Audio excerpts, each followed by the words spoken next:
Hey everyone, happy Wednesday.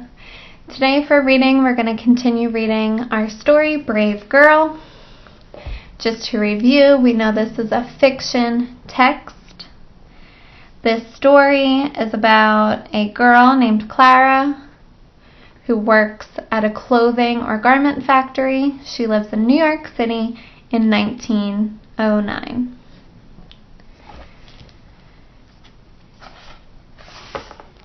Yesterday, on Tuesday, we started thinking about Clara's character traits. We used a graphic organizer to help us get our thoughts down. We learned that Clara, after working all day, she goes to the library to read and write, since she isn't able to go to school because she's working. We know Clara is an immigrant, so she moved to New York City from another country. We know she's very hardworking. She only spends a few hours sleeping a night.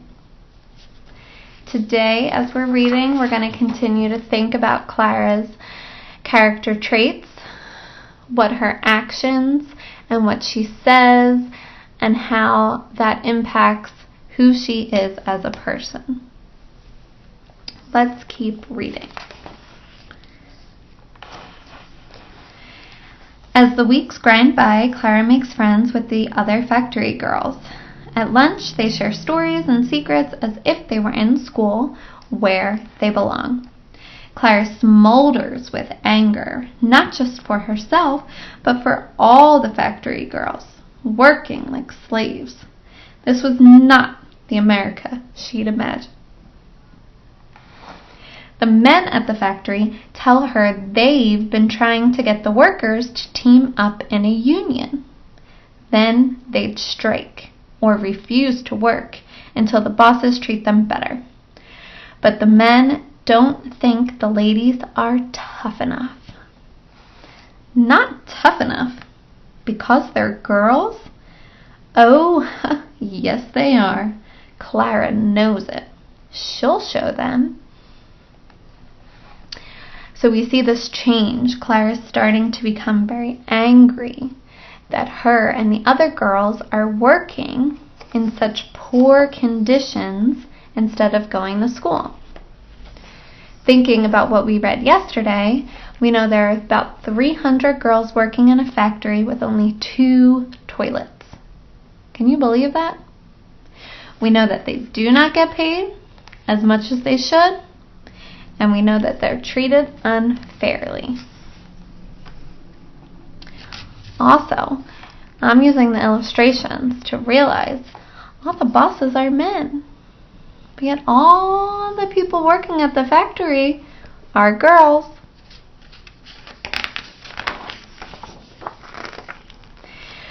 From then on, at the sewing tables and on the street corners, Clara urges the girls to fight for their rights.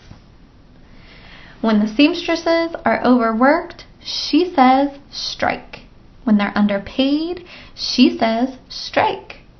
When they're punished for speaking up, she cries, strike. And then the girls do. So a strike is when you refuse to work in order to get something. Clara and the girls are on strike or not going to work at the factory because they want more rights. They're overworked. They're underpaid. They're punished for speaking up. When workers and other people go on strike, they will picket. That's the group of people outside of the workplace. We see here Clara, she's picketing. Their signs say ladies, tailors, strikers.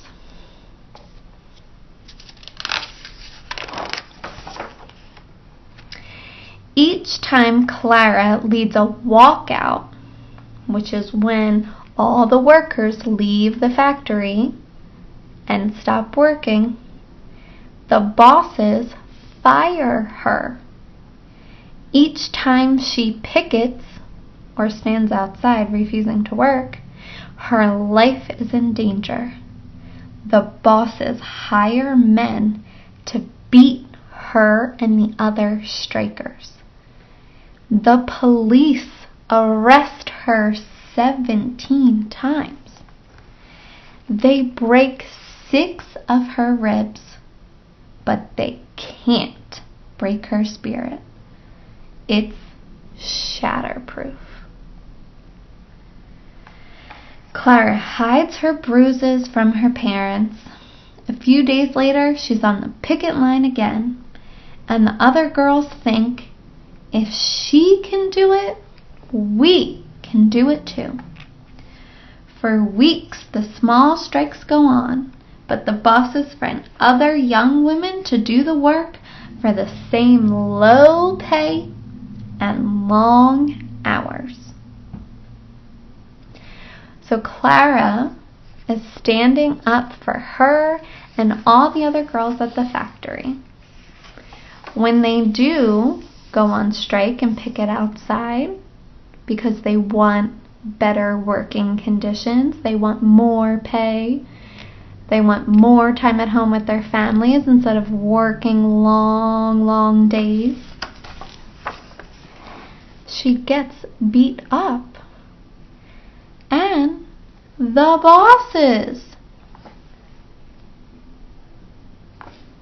are the people responsible for that. But even though Clara gets beat down, she gets back up again to fight for her and the other girls. I want you to think about the text as well as how the illustrations help you to answer the writing question for the day. Why does Clara want the girls to strike? Using these pages to help you, think, why does Clara want the girls to stand up for themselves? What do Clara and the other girls want? They want more money. They want less working time. And they don't want to be punished for speaking up.